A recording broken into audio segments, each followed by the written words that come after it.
Assalamualaikum warahmatullahi wabarakatuh. Saya Muhammad Baris Kamil, salah satu mahasiswa IKIP Siliwangi, program studi pendidikan masyarakat.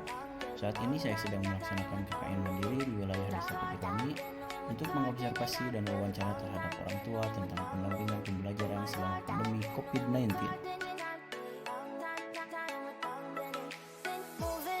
To the sea for a getaway, car top down and we're driving just to feel young. Moving away to the sea, moving away, can't you see? Sand in your feet, feel the breeze in the summertime. Stars in the sky, one dime for a first time. Moving away to the sea. Langsung saja, ini dia video saat wawancara. Check it out. Penny by the ocean. Saya dari mahasiswa IKIP Siliwangi, sedang ada tugas KKN untuk mengobservasi tentang pendampingan orang tua terhadap anak pembelajaran di masa pandemi. Mungkin ada beberapa pertanyaan untuk Ibu selaku orang tua murid. Pertama, kesulitan belajar siswa, apakah di rumah ada kesulitan? Kalau di rumah mah sulit ya, karena metode belajarnya beda sama di sekolah. Kan kalau di rumah harus orang tuanya yang kreatif, yang harus ngerayu biar mau belajar. Udah gitu. Tidak ada kesulitan dalam media gitu, Bu? Kalau untuk media daring, media online nggak terlalu, hanya mungkin terbatasnya kayak kuota kayak gitu. Kesulitan orang tua dalam mengajarkan, apakah ada Ibu merasakan kesulitan untuk mengajarkan anak di Ada, rumah? karena pelajaran zaman dulu, zaman saya SD sama zaman anak sekarang SD itu beda, materi yang diajarkannya beda. Lebih ke peningkatan zaman ya, Bu ya. Ya. Apakah ada perkembangan terhadap anak dalam pembelajaran selama pandemi COVID-19? Perkembangan ada, cuman tidak seperti di sekolah.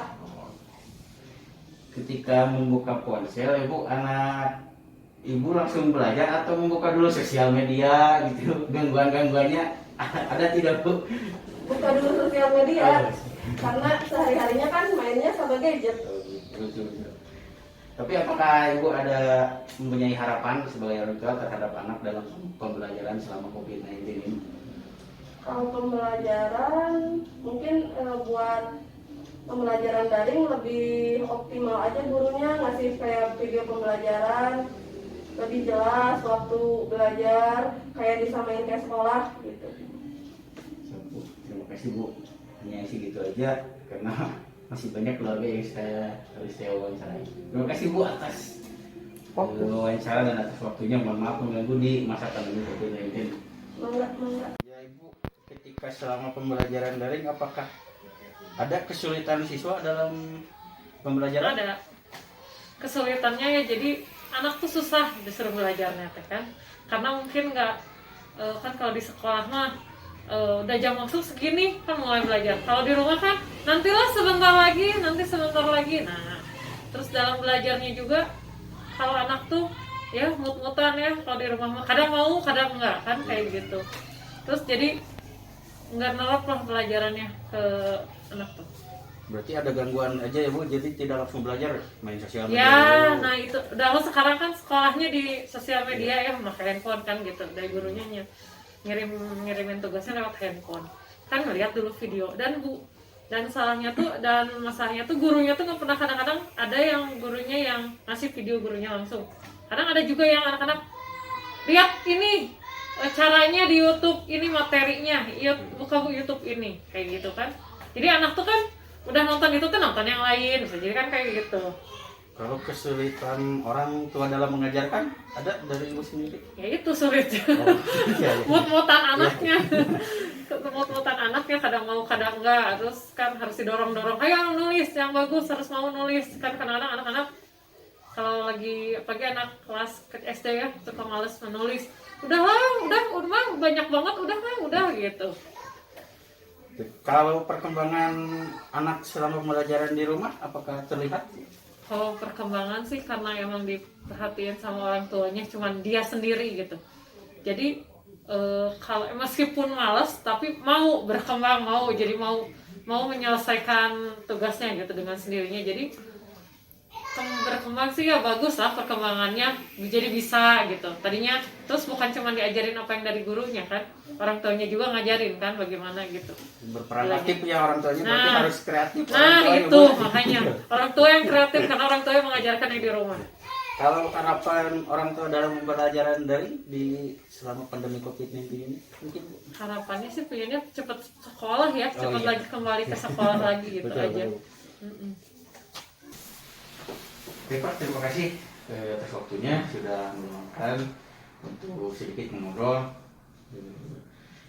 tentang pendampingan pembelajaran di masa pandemi untuk anak selaku orang tua.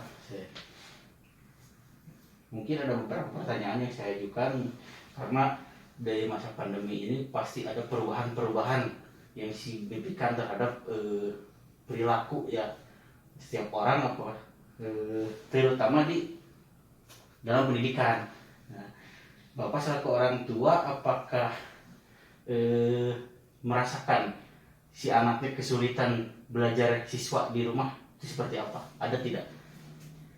Kalau kesulitan pasti ya, karena tidak semua orang tua pertama mengenal tentang apa ya dunia pendidikan seperti apa. Kan beda, kalau khusus kan di sekolah tuh khusus, pendidiknya khusus, dididik khusus untuk mendidik anak-anak. Nah, sedangkan kan kalau orang tua di rumah kan banyak macamnya, mulai dari pekerja serabutan, pekerja kantoran, dari yang pendidikan mahasiswa SD, SMP. Nah itu mungkin kesulitannya ketika, mohon maaf dalam tanda kutip, orang tersebut mempunyai jenjang pendidikan yang kurang lah ini. Nah itu yang mungkin yang mengakibatkan pendidikan atau edukasi ke si anak berkurang. Ya, pasti kesulitan. Kalau Bapak sendiri merasa kesulitan, ada yang kesulitan orang tua dalam mengajarkan lah ya, yang tadi Bapak singgung dengan mohon maaf si jenjang pendidikan orang tuanya. Pasti kesulitan juga sih, walaupun jenjangnya minimal apa ya, istilahnya kan SMA. Walaupun SMA tetap karena bukan jurusannya kan, kalau dunia pendidikan perguruan kan sudah tahu seluk-beluk apa yang harus dilakukan ketika anak malas belajar, itu pasti sudah tahu. Nah sehingga kalau untuk di keluarga saya sendiri, saya pasti kesulitan walaupun apa ya bisa tahu oh ini harusnya begini, tapi tidak serta merta lebih baik daripada guru tersebut. Pasti kita banyak kekurangan. Betul sekali Pak. Tapi ketika di rumah nih seorang siswa ya, anak Bapak lah sebutnya, apakah ada perkembangan terhadap anak dalam pembelajaran di rumah lah selama daring ini? Kalau perkembangan ya alhamdulillah ada, mungkin tapi lebih ke apa ya,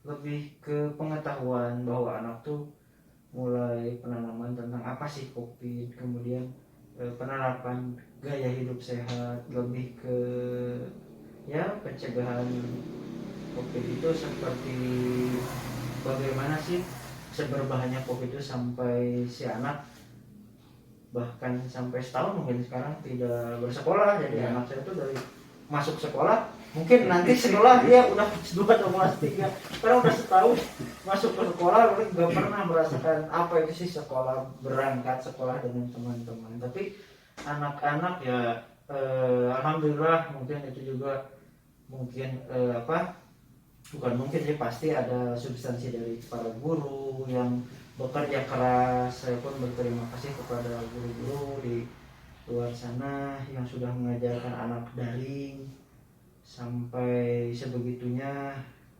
sehingga ya mungkin sebagian besar ada perkembangan. Saya lihat sendiri anak saya alhamdulillah ada perkembangan, walaupun sebagian besar banyak di pekerjaan rumah, kemudian harus yang share lewat video, tapi alhamdulillah bagaimanapun juga kerja keras Bapak Ibu guru berusaha untuk melakukan pendampingan kepada orang tua agar anaknya secara baik itu dalam segi pendidikan sosial lebih maju. Saya sangat berterima kasih. Intinya ada perkembangan. Berarti termasuk perkembangan teknologi ya Pak, anak lebih mengetahui gitu ya, harus dipacu akselerasi si teknologi ini. Tapi ketika masa pembelajaran, apakah ada hambatan ketika anak membuka ponsel itu langsung sosial media, tidak langsung belajar? Ada tidak Pak? Kalau di keluarga saya sendiri, alhamdulillah, yang namanya jejaring sosial itu hanya mungkin orang tuanya. Dalam itu pun dalam artian ya Facebook, mungkin Facebook saja. Tapi kalau anak sih tidak. Jadi lebih langsung. Jadi lebih baik menunggu ketika ada pertemuan Zoom meeting atau Google Meet atau pertemuan melalui media sosial, itu lebih baik menunggu dan tidak kami ajarkan juga anak-anak tentang TikTok dan yang lain hal seperti itu. Cukup jelasnya paparan dari Bapak terhadap pendampingan pembelajaran di masa pandemi, tapi ada sedikit harapan lah mungkin ya dari Bapak terhadap pembelajaran di masa pandemi ini selaku orang tua gitu. Harapannya ya pandemi cepat berakhir. Amin. Cepat berakhir. Itu sih yang pertama. Karena apa? Karena kasihan orang tua juga ya, mungkin ada beberapa waktu yang benar-benar harus meluangkan waktunya, pikirannya juga harus fokus ketika si anak belajar itu harus didampingi itu benar-benar. Sedangkan ketika porsinya, ketika orang tua kan tidak semuanya mempunyai waktu luang. Ketika ada yang mungkin ibu-ibu rumah tangga harus memasak, mengurus adiknya mungkin yang bayi, kemudian mencuci bayi juga atau mengerjakan pekerjaan rumah. Notabene itu memerlukan waktu yang tidak sebentar. Nah, karena itu pasti si ibu-ibu ini memerlukan waktu ekstra. Ya alhamdulillah di mana ada kakak atau sang ayah yang bisa membantu. Nah, oleh karena itu harapan saya pandemi yang utama tuh pandemi cepat berakhir. Itu kalaupun jenjangnya masih lama, saya berharap para guru lebih bersabar dalam memberikan pendidikan, kemudian edukasi juga. Pemerintah pun saya berharap lebih notabene membantu kami. Ya bagus sih, kemarin ada kuota belajar itu alhamdulillah itu sangat membantu. Mungkin kedepannya juga dari pihak lain lah membantu juga, dari Telkomsel juga kayak gitu, kemudian sponsor yang lainnya. Harapannya sih seperti itu. Baik Pak, terima kasih, sangat jelas. Mungkin hanya segitu yang saya tanyakan. Banyak terima kasih sudah meluangkan waktu untuk mengobrol dengan saya tentang pendampingan pembelajaran di masa pandemi ini. Sama-sama. Pak.